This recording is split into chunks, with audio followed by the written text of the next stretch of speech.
Hello बच्चों, my name is Kunal Kumar. So we are at education classes.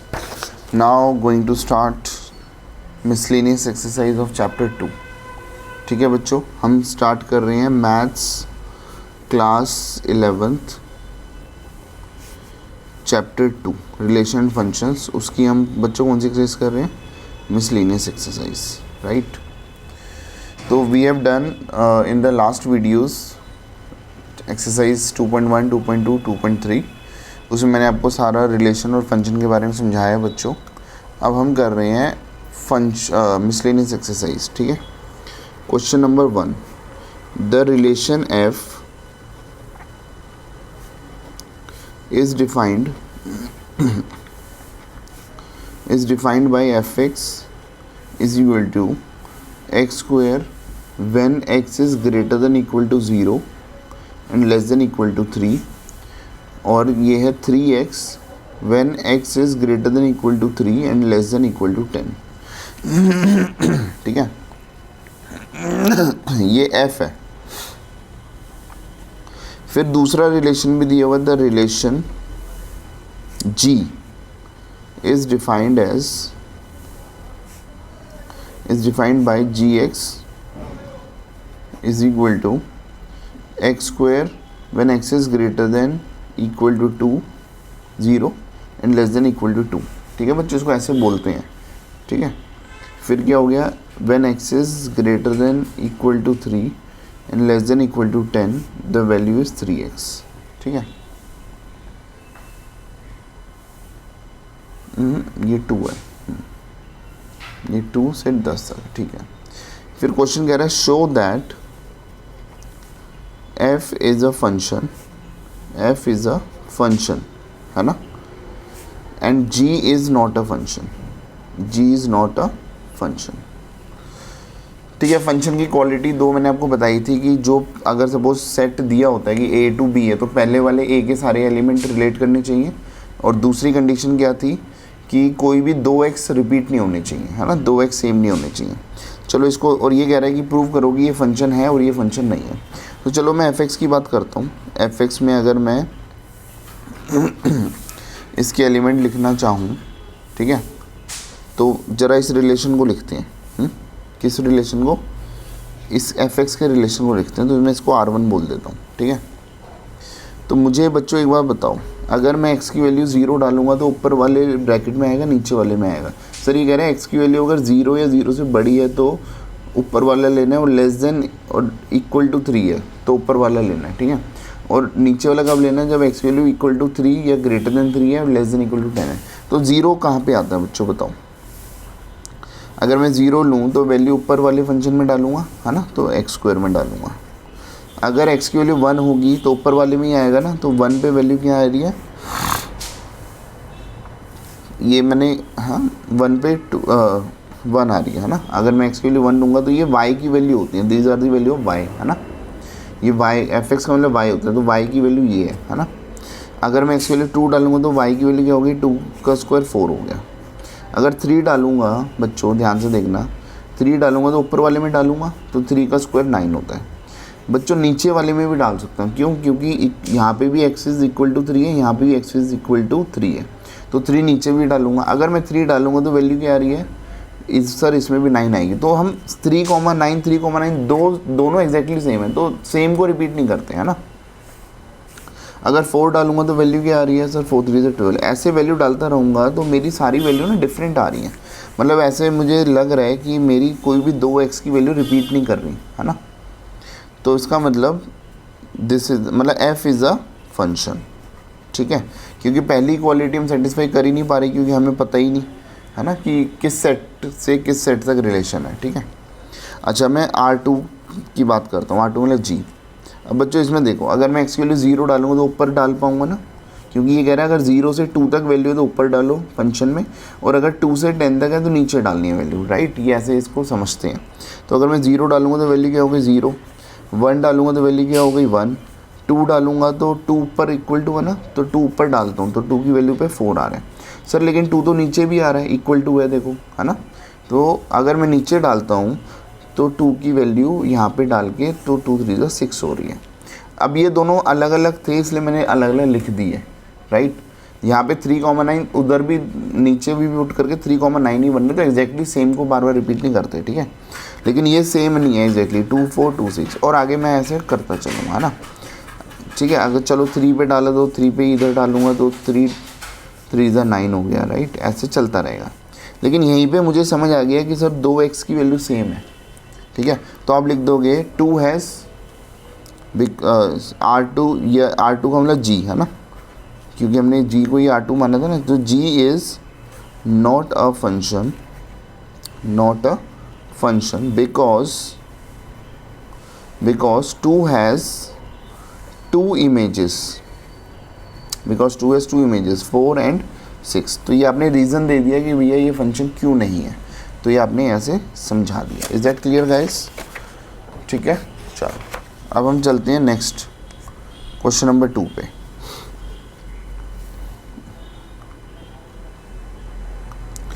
Question number 2 बहुत easy है बच्चों। क्या कह रहा है ये, if fx is equal to x square find f1.1 minus f1 upon 1.1 minus 1, ठीक है। ये क्वेश्चन है, ठीक है।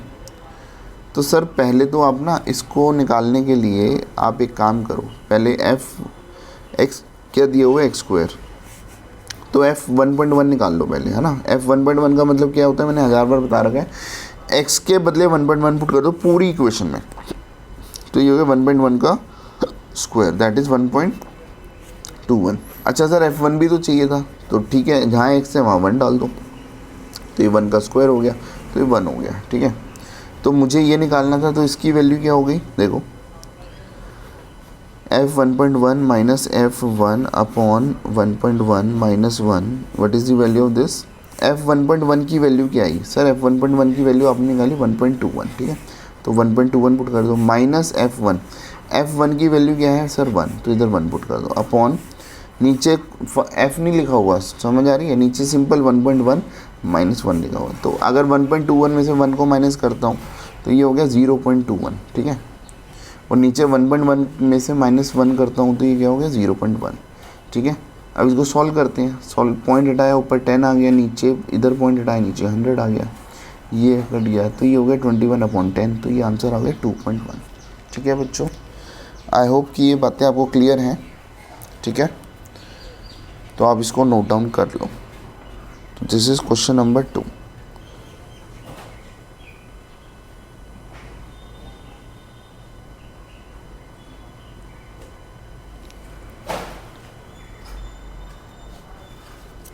अब हम चलते हैं बच्चों क्वेश्चन नंबर 3 पे, ठीक है।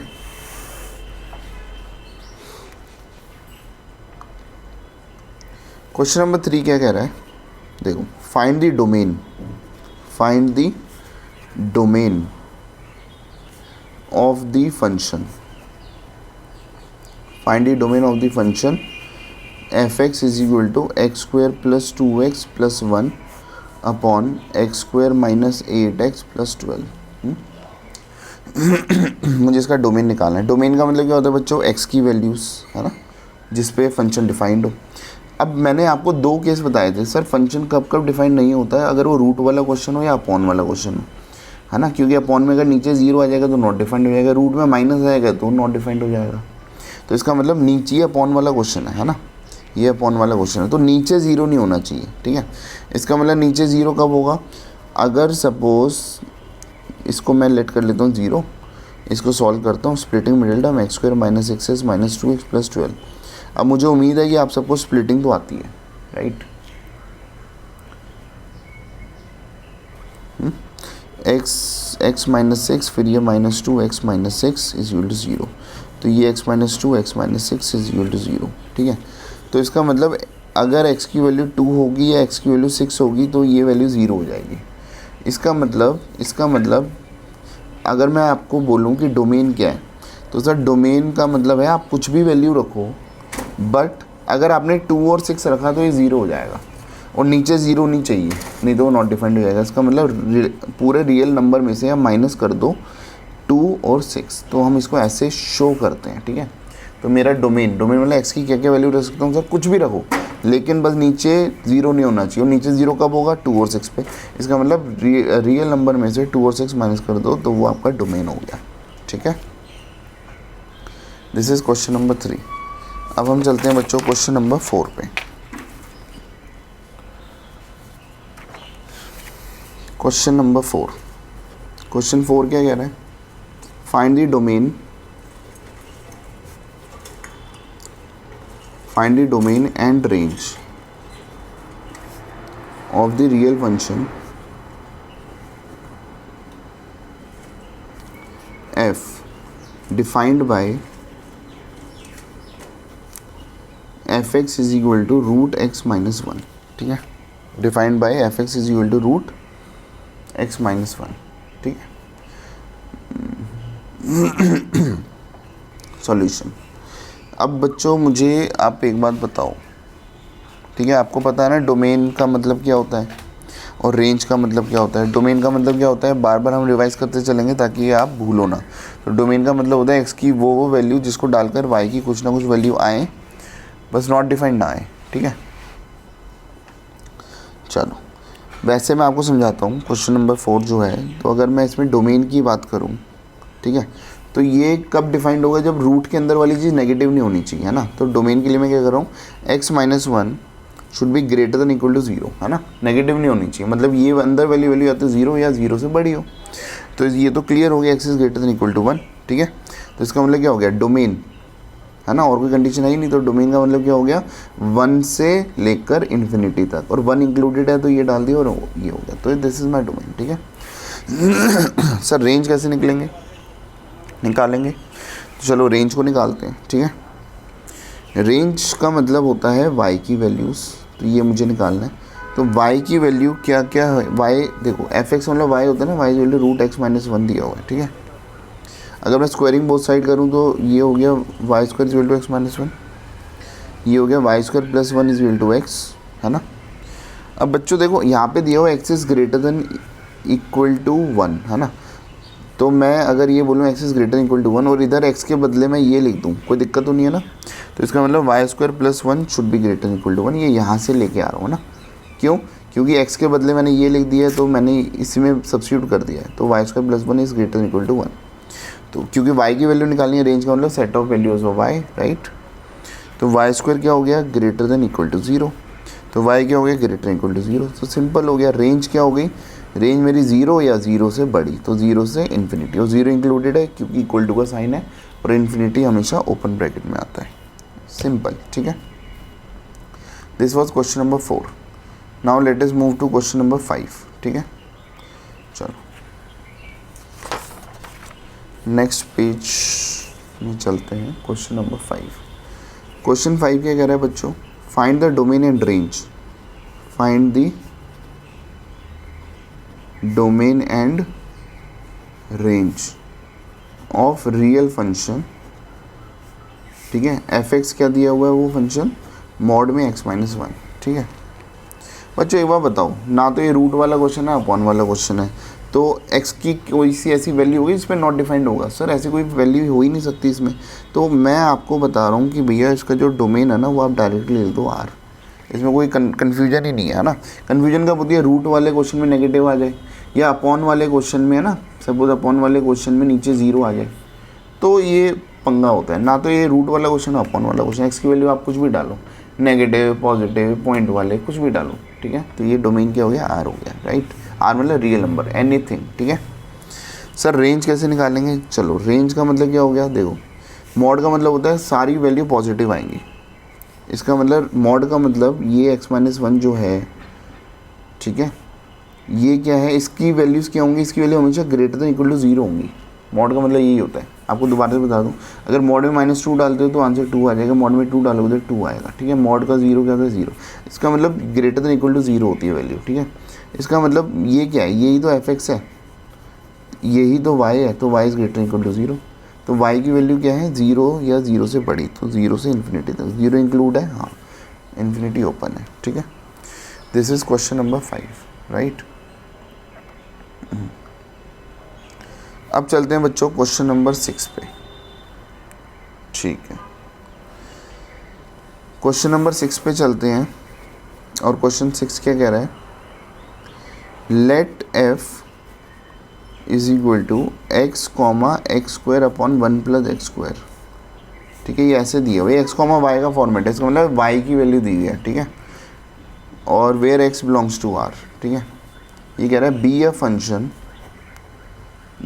Function from R into R. ठीक है, पहले वाला सेट भी आ रहा है, दूसरा वाला सेट भी आ रहा है। डिटरमाइन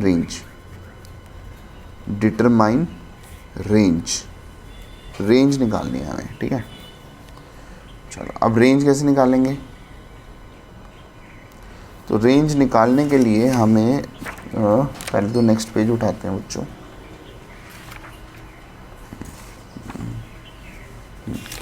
यहीं पे मैं लिखना शुरू करता हूँ। ठीक है, this is question number 6 solution. ठीक है बच्चों, देखो ये x है, ये y है, ये मैंने आपको बता रखा। तो y क्या हो गया, x square upon 1 plus x square. Y f x एक ही बात होती है। ठीक है, तो ये एफ एक्स है। अब मुझे बताओ y into 1 plus x square cross multiply किया तो ये एक्स स्क्वायर हो गया, y plus y x square multiply कर दिया is equal to x square. ठीक है, तो यहाँ पे क्या वैल्यू आ रही है, y is equal to x square minus y x square. तो y इज इक्वल टू क्या हो गया, एक्स स्क्वायर कॉमन आ गया 1 माइनस वाई। तो अगर मैं एक्स स्क्वायर की वैल्यू देखूँ तो ये हो गया y अपॉन 1 माइनस वाई। ठीक है, और x की वैल्यू क्या होगी, रूट के अंदर y अपॉन 1 माइनस वाई। तो ये वाली जो वैल्यू है, जो x की वैल्यू है वो r को बिलोंग कर रही है ना। इसका मतलब मुझे दिया हुआ ना x बिलोंग्स टू r, तो मैं ये लिख सकता हूँ कि रूट के अंदर y अपॉन 1 माइनस वाई ये r को बिलोंग कर रहा है। ठीक है, और ये रियल नंबर को तब बिलोंग करेगा जब y अपॉन 1 माइनस वाई, ये रूट के अंदर वाली वैल्यू क्या होनी चाहिए, ग्रेटर देन इक्वल टू 0, तभी नहीं नेगेटिव हो जाएगी तो नॉट डिफाइंड हो जाएगा। ठीक है, तो इसका मतलब क्या निकल रहा है बच्चों, इसका मतलब समझना है। ठीक है, इसके दो मतलब निकल रहे हैं। ठीक है, एक ये है कि y upon 1 minus y equal to 0 है ना, इक्वल टू 0 को अलग कर दिया, और y upon 1 minus y greater than 0। ठीक है, तो ये तब हो सकता है, ये 0 तब हो सकता है जब y की वैल्यू 0 हो। ठीक है, या इसको इधर मल्टीप्लाई कर दो तो ये तब हो सकता है, या इससे निकली कि y की वैल्यू 0 है। ठीक है, अच्छा इससे ये निकला, और इसके दो केसेस हो सकते हैं है ना, इसके दो केसेस बन सकते हैं। ठीक है, ये ग्रेटर देन 0 तब होगा जब न्यूमरेटर भी पॉजिटिव हो, डिनोमिनेटर भी पॉजिटिव हो, है ना।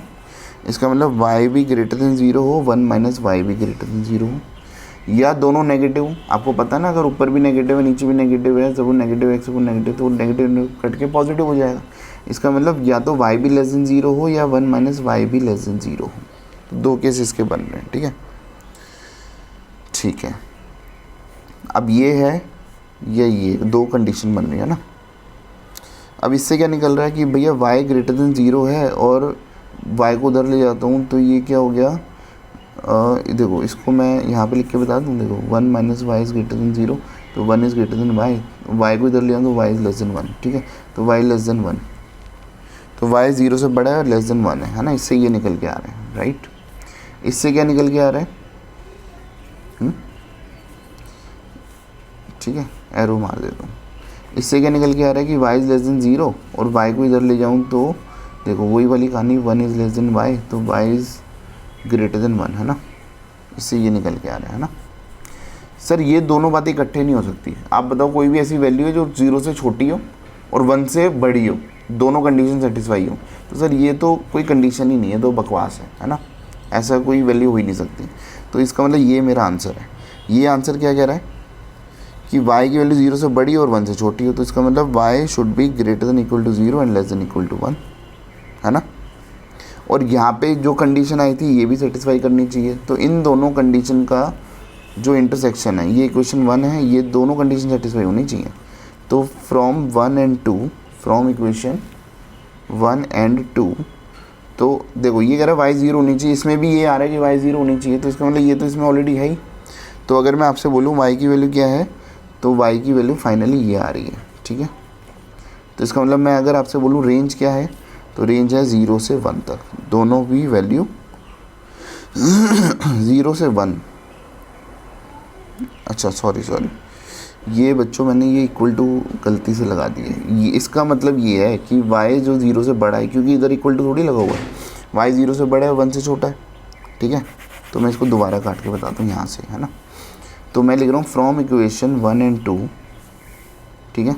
तो ये कह रहा है y की वैल्यू 0 के इक्वल भी होनी चाहिए, बस ये एक ही पॉइंट की बात कर रहा है। और कह रहा है y की वैल्यू 0 से बड़ी है और 1 से छोटी है। तो दोनों को अगर मैं मिला के बोलूँ तो क्या बोल सकता हूँ कि y की value greater than equal to 0 and less than 1 है, ठीक है। तो इसका मतलब क्या हो गया, रेंज हो गई 0 से 1, 0 इंक्लूडेड है, 1 ओपन रहेगा, ठीक है। ठीक है बच्चों, तो this is your question number 6। तो हमने क्वेश्चन नंबर 6 कर लिया, ठीक है। ये पूरा सॉल्यूशन है। चलो अब हम चलते हैं बच्चों क्वेश्चन नंबर 7 पे, ठीक है। क्वेश्चन नंबर 7 पे चलते हैं। ये ख़त्म हो गया पेज।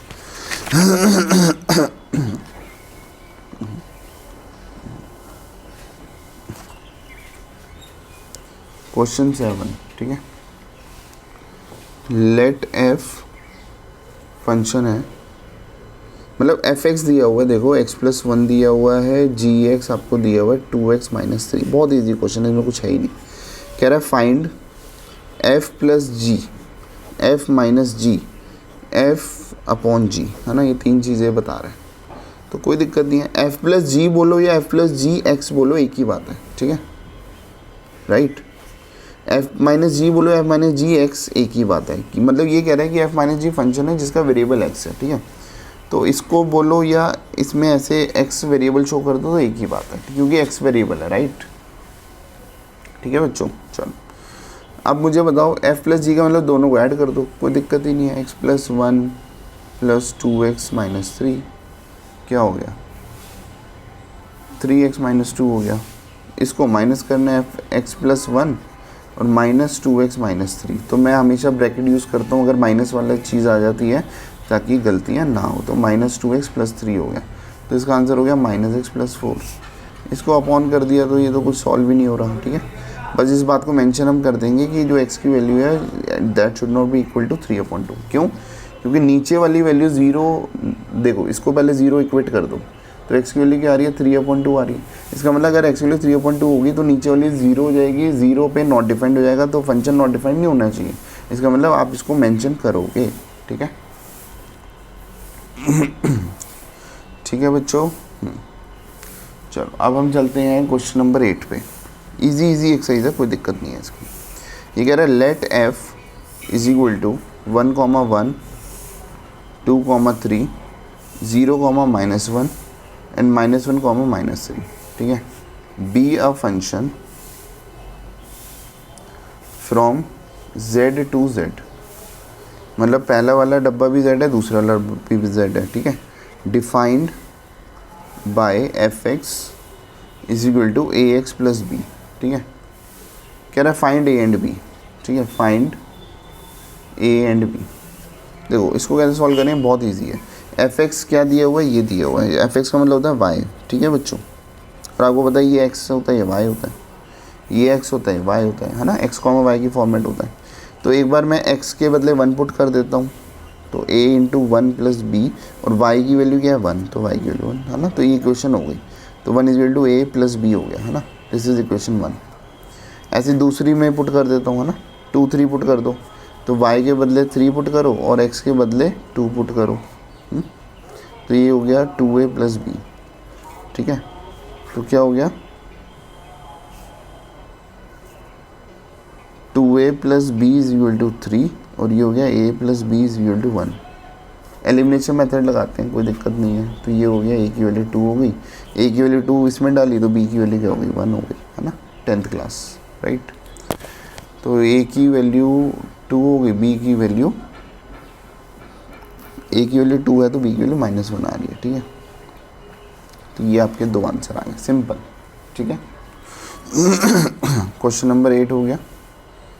अब आता है बच्चों क्वेश्चन नंबर 9।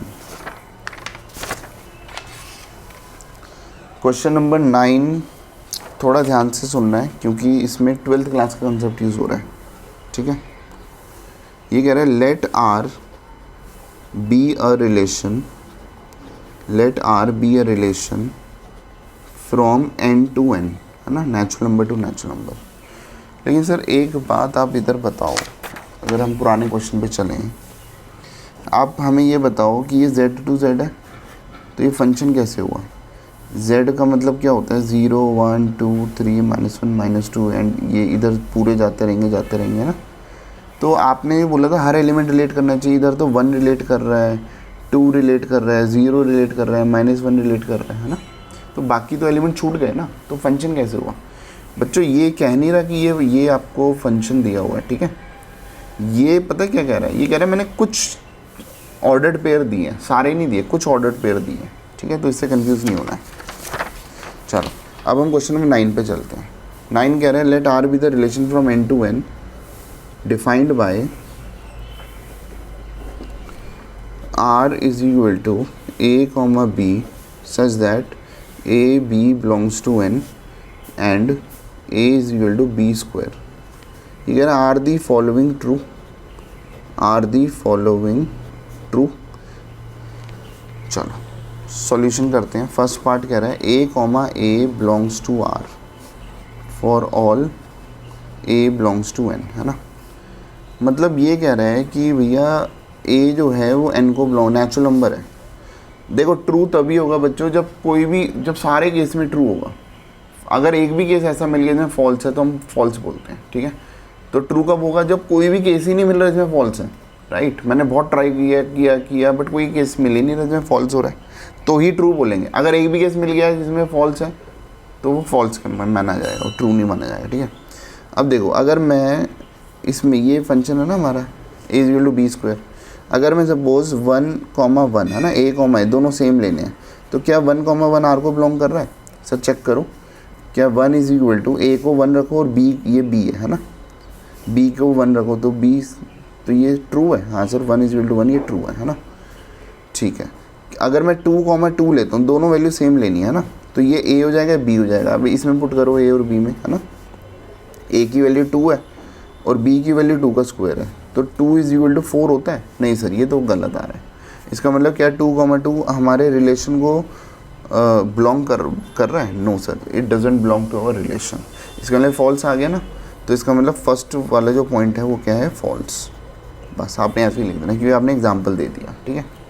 सेकंड वाला पॉइंट, सेकंड पॉइंट क्या कह रहा है? ए कॉमा बी, अगर ए कॉमा बी आर को बिलोंग कर रहा है, it implies that B comma A भी आर को बिलोंग करेगा। तो चेक करते हैं, कोई ऐसी दो वैल्यू ले लेता हूँ जो ये गिवन होनी चाहिए, फिर हम इसको कर देखेंगे क्या ये भी हमेशा ट्रू होता है अगर ये गिवन होगा तो। जैसे सपोज मैंने 4,2 ले लिया, है ना, तो ये देखो आर को बिलोंग कर रहा है। सर कैसे कर रहा है? देखो ए के बदले आप 4 डालो, है ना, ए के बदले आप 4 डालो और बी के बदले 2 डालो, तो देखो 4 इक्वल टू 2 का स्क्वायर, ट्रू है ना। हाँ सर ये ट्रू है, ठीक है। तो अगर मैं इसको बी ए कर दूँ, उसको उल्टा कर दूँ, है ना, 4,2 को 2,4 कर दूँ, तो देखो क्या 2,4 भी आर को बिलोंग करता है? सर चेक करते हैं, ये ए हो गया बी हो गया, इसमें पुट करूँ, ए की वैल्यू 2 और बी की वैल्यू 4, तो 2 इज इक्वल टू 4 स्क्वायर, तो 2 इज इक्वल टू 16। नहीं सर ये तो गलत हो गया, इसका मतलब ये बिलोंग नहीं कर रहा। देखो ए कॉमा बी आर को बिलोंग कर रहा है, बट अगर एक भी ऐसा एग्जांपल मिल गया कि जिसमें इसका उल्टा करूं तो वो ट्रू नहीं है, तो इसका मतलब दिस इज़ फॉल्स। तो ये जो सेकंड पॉइंट है ये क्या हो गया? फॉल्स। कैसे सर? ये आपने एग्जाम्पल दे दिए, पूरा एक एग्जाम्पल है ना, क्योंकि ये गिवन होना चाहिए और ये प्रूफ किया तो ये फॉल्स आ रहा है, ठीक है। एक एग्जाम्पल है, इसमें क्या था, ये अलग एग्जाम्पल था, ये अलग एग्जाम्पल था, राइट, क्योंकि इसमें एक ही चीज़ थी, है ना। अब हम थर्ड केस करते हैं, ठीक है। थर्ड पॉइंट क्या कह रहा है कि अगर ए कॉमा बी आर को बिलोंग करना चाहिए, ठीक है, and b comma c R को बिलोंग करना चाहिए, तो ये कह रहा है क्या ए कॉमा सी भी आर को बिलोंग करेगा, ठीक है। इट इम्प्लाइज कि ये होगा, तो इसका मतलब ये वाली दो चीज़ें बच्चों गिवन होनी चाहिए। फिर हम देखते हैं क्या ये ट्रू प्रूव हो रहा है या नहीं हो रहा, ठीक है। अब गिवन के लिए हम क्या करेंगे? देखो हम ऐसे कोई 2 पॉइंट लेंगे, जैसे मैंने 16 और 4 ले लिया, क्या 16 4 आर को बिलोंग कर रहा है? हाँ सर देखो चेक कर लो, तो 16 ए के 16 लिखो, बी को 4 लिखो, तो 16 16, तो ये तो हाँ ट्रू है, ठीक है। ट्रू मतलब ये वाला हमें ट्रू ही चाहिए क्योंकि ये गिवन है ना। ऐसे ही मैं 4 और 2 ले लेता हूँ, और देखो बी भी सेम होनी चाहिए, इसलिए ये 4 है तो ये भी 4 लेना पड़ेगा, ठीक है। तो ये भी बिलोंग कर रहा है। हाँ सर कैसे चेक करके देख लो एक बार, है ना। तो ए के बदले 4 रखो, बी के बदले 2 रखो, तो ये तो ट्रू आ रहा है ना, 4 ट्रू चाहिए था क्योंकि गिवन है। अगर आपने ट्रू गलत ले लिया तो आपका आंसर ही गलत है, ठीक है। अब आप चेक करो क्या ए सी बिलोंग कर रहा है, ए मतलब पहले वाला और सी मतलब दूसरे वाला। तो क्या सी 16 ये ए हो गया, ए सी हो गया, 16,2 आर को बिलोंग कर रहा है। चेक करते हैं, ए के बदले 16 रखो, बी के बदले 2 रखो, तो 16 इज इक्वल टू 2 का स्क्वायर 4। नहीं सर ये तो गलत हो गया। इसका मतलब this does not belong to R. इसका मतलब ये दो चीज़ें गिवन थी जो हमने ले ली, जो हमें लेनी चाहिए थी। अगर आप गिवन नहीं लोगे तो ये आपका आंसर ही गलत है, ठीक है। तो गिवन ले ली और गिवन के हिसाब से अब हमने देखा क्या ए सी बिलोंग कर रहा है, नहीं सर, है ना। ए ये हो गया, सी ये हो गया, ए और सी को लिया तो ये बिलोंग नहीं कर रहा रिलेशन को, ये इसमें फिट नहीं बैठ रहा। इसका मतलब क्या हो गया, थर्ड वाला पॉइंट भी फॉल्स है, ठीक है। ये एक ही एग्जाम्पल है तो ये हमने एग्जाम्पल से दे दिया, ठीक है। फॉल्स प्रूव करने के लिए आपको बस एक ही एग्जाम्पल चाहिए बच्चों, एक ही, राइट। चलो now let us move to question number 10। Question number 10 कर रहे हैं, ठीक है। क्वेश्चन 10 क्या कह रहा है, let a is equal to 1 2 3 4 और बी क्या कह रहा है 1 5 9 11 15 16, ठीक है। ये ए और बी कह रहा है ना। अब कह रहा है कि फंक्शन मतलब एफ दिया हुआ है, एफ दिया हुआ 1 5 2 9 3 1 4 5 2 11, ठीक है। तो ये कह रहा है are the following true, are the following true. तो चलो इसको सॉल्व करते हैं। फर्स्ट पॉइंट क्या कह रहा है, f is a relation from A to B, from A to B, ठीक है। अब बच्चों मुझे एक बात बताओ, रिलेशन में तो कोई हमें वो कंडीशन नहीं देखनी होती, बस रिलेशन में देखना होता है कि भैया पहले वाले सारे एलिमेंट ए के होने चाहिए, दूसरे वाले बी के होने चाहिए, तभी तो ए और बी का रिलेशन होगा। तो क्या ये ए का है, हाँ सर ये ए में है, ये ए में है, हाँ सर ये ए में है, हाँ सर ये ए में है, हाँ सर ये ए में है, हाँ सर, है ना। कोई ऐसा तो नहीं कोई पता नहीं कहीं बाहर से ही आ जाए, वो नहीं होना चाहिए, है ना। पहले वाले सारे एलिमेंट ए के होने चाहिए, दूसरे वाले सारे एलिमेंट बी के होने चाहिए। क्या ये बी में है, हाँ सर। क्या ये बी में है, हाँ। क्या ये बी में है, हाँ। क्या ये बी में है, हाँ। क्या ये बी में है, हाँ सर। लेकिन ये तो आए ही नहीं, तो बेटा रिलेशन में कोई कंडीशन होती नहीं, बस यही देखना होता है पहले वाले ए के हों दूसरे वाले बी के हों, चाहे छूट रहे हो तो छूट जाए, बट कोई एक्स्ट्रा नहीं होना चाहिए कि पता लगे कि हाँ भी इधर मैंने मैंने 200,16 ले लिया तो 200 तो ए में है ही नहीं, राइट। तो फिर वो रिलेशन नहीं होता ए टू बी का, राइट। तो ये तो रिलेशन है क्योंकि पहले वाले सारे एलिमेंट ए के हैं, दूसरे वाले सारे एलिमेंट बी के हैं, तो मैं बोलूँगा येस, ठीक है। Yes it is a relation because आप लिख दोगे 1 2 3 4 2 belongs to A and set में लिख देना ऐसे 5 9 1 5 11 बिलोंग्स टू बी, बस। सेकेंड पॉइंट मज़ेदार है। अब ये कह रहा है f is a function from A to B. Function क्या होता है, मैंने आपको दो कंडीशन बता रखी हैं कि पहले वाले सेट में कुछ छूटना नहीं चाहिए, है ना, जैसे ए और बी, है ना। तो अगर मैं लिख देता हूँ आपको समझाने के लिए 1 2 3 4 हो गया, ये हो गया 1 5 9 11 15 16, है ना। तो ए में कोई छूटना नहीं चाहिए। दूसरी बात दो एक्स सेम नहीं होने चाहिए, या ऐसे मैंने आपको बताया ना लेस देन का साइन नहीं बनना चाहिए ना, लेस देन का साइन नहीं बनना चाहिए, ग्रेटर देन का बन सकता है ना, शुरू में बताया था मैंने। चलो चेक करते हैं, देखो 1 5 से रिलेट कर रहा है, 2 9 से कर रहा है, 3 1 से कर रहा है, 4 5 से कर रहा है ना। कोई छूट रहा है, नहीं सर कोई नहीं छूट रहा, है ना। पहली कंडीशन सेटिस्फाई होगी। दूसरी कंडीशन क्या थी, कोई लेस देन का साइन तो नहीं बन रहा ना, या वैसे भी मैंने देखना बताया था कि 2x सेम तो नहीं है, 1 2 3 4 2, ओहो अच्छा मैंने अभी इनकम्प्लीट करा हुआ है ना, 4 5 से रिलेट कर रहा है, फिर 2 11 से रिलेट कर रहा है ना। अच्छा देखो साइन बन गया ना लेस देन वाला, या 2x सेम है ना, 2x सेम आ रहे हैं ना, देखो ये वाला 2 और ये वाला 2 सेम हो गए, तो इसका मतलब सेकंड कंडीशन सेटिस्फाई नहीं हुई, है ना। तो इसका मतलब ये फंक्शन है, no it is not a function. Clear है, it is not a function, ठीक है बच्चों। This was question number 10। अब हम चलते हैं क्वेश्चन नंबर 11 पे। क्वेश्चन नंबर 11 क्या कहता है?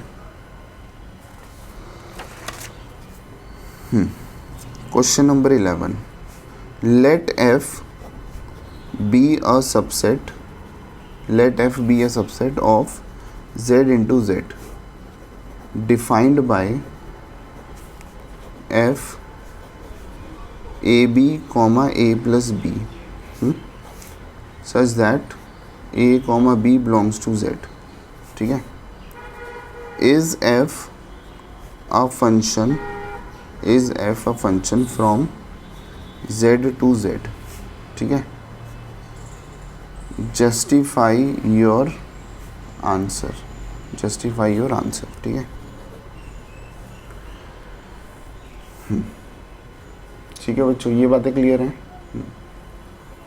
अब मुझे बताओ, अब आप मुझे बताओ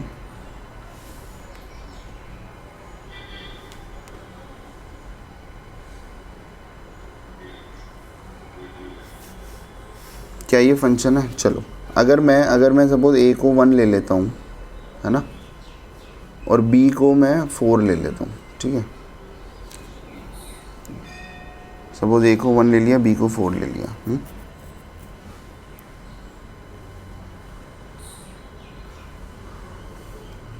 तो देखो a इंटू बी क्या हो गया, अगर मैं f को रोस्टर फॉर्म में लूँ तो a इंटू बी क्या हो गया सर? 1 इंटू 4 इज़ 4 और a प्लस बी इज़ 5, है ना।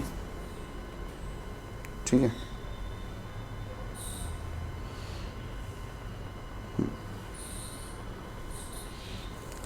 अगर दूसरा केस क्या हो गया, अगर मैं सपोज a को, बट ये ध्यान रखना a और b दोनों z होने चाहिए, z का मतलब इंटीजर, तो इंटीजर है ना।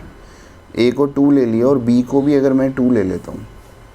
ठीक है, अब इस केस में मेरा फंक्शन में क्या हो जाएगा, क्योंकि सर ये तो सेटिस्फाई कर रहा है ना, तो यहाँ पे ये वाला क्या हो गया, a इंटू बी, पहला पॉइंट हो गया a इंटू बी, है ना, पहला कोऑर्डिनेट, तो 2 टू द 4 हो गया। और दूसरा कोऑर्डिनेट क्या हो गया, 2 प्लस 2 4 हो गया। ये ऐसे बहुत सारे बनते रहेंगे, है ना। अब आप मुझे बताओ 2x सेम है? हाँ सर सेम है ना, और दोनों चीज़ें सेम नहीं है ना।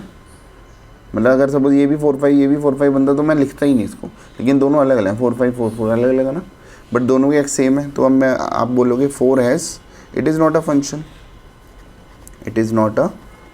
Because 4 has 2 images 5 and 4, right. चलो अब हम चलते हैं लास्ट क्वेश्चन पे बच्चों, क्वेश्चन नंबर 12 कह रहा है a दिया हुआ है 9 10 11 12 13। ठीक है, और फंक्शन क्या दिया हुआ है, a to n है ना, a to n, मतलब कहने का मतलब ये है, ये a है और ये n है ना। a है 9 10 11 12 13, है ना। n क्या होगा, 1 2 3 4 5 6 7 8 9 10 11 12 13 14 ऐसे चलता जाएगा, है ना। ये पूरा n हो गया, राइट। अब मुझे बताओ, वैसे ही मैं एरो डायग्राम में आपको बता रहा हूँ, ये रिलेशन कैसे बोल रहा है, कह रहा है f n is equal to the highest prime number, the highest prime factor of n, है ना। मतलब ये जो फंक्शन हो गया, मतलब इसका हाईएस्ट प्राइम फैक्टर क्या है, a to n है ना, तो रिलेशन है इसका, इधर हाईएस्ट प्राइम फैक्टर कौन सा है बताओ। 9, देखो मैं आपको बता रहा हूँ 9 के फैक्टर्स बताओ क्या है, 1 3 9, तो इसमें प्राइम नंबर कौन सा है, 3 है ना, और वही हाईएस्ट है, तो highest prime number, prime factor कौन सा हो गया, 9 का 3 हो गया। 10 के फैक्टर क्या हो गए सर, 1 2 5 10, तो प्राइम नंबर कौन कौन से हो गए सर, ये और ये, बट इन दोनों में हाईएस्ट कौन सा है, 5, तो 10 का हाईएस्ट प्राइम फैक्टर 5, ऐसे रिलेशन बना रहे हैं। 11 का क्या होगा सर, 11 का तो 11 ही फैक्टर होगा। 12 का क्या होगा, देखो 12 का क्या होगा, 1 2 3 4 6 12, तो हाईएस्ट प्राइम फैक्टर कौन सा होगा सर, प्राइम नंबर तो ये दो है, तो उसमें 3 हो गया, तो 12 का भी आंसर क्या आ रहा है, 3 आ रहा है, राइट। और 13 का तो प्राइम फैक्टर 13 ही है ना, समझ आ गई। तो अब आपने मुझे बताना है रेंज। चलो पहले तो मैं रिलेशन लिख दूँ, मतलब ये एफ लिख दूँ, क्या है ये, ठीक है। फिर आप रेंज बता देना, है ना।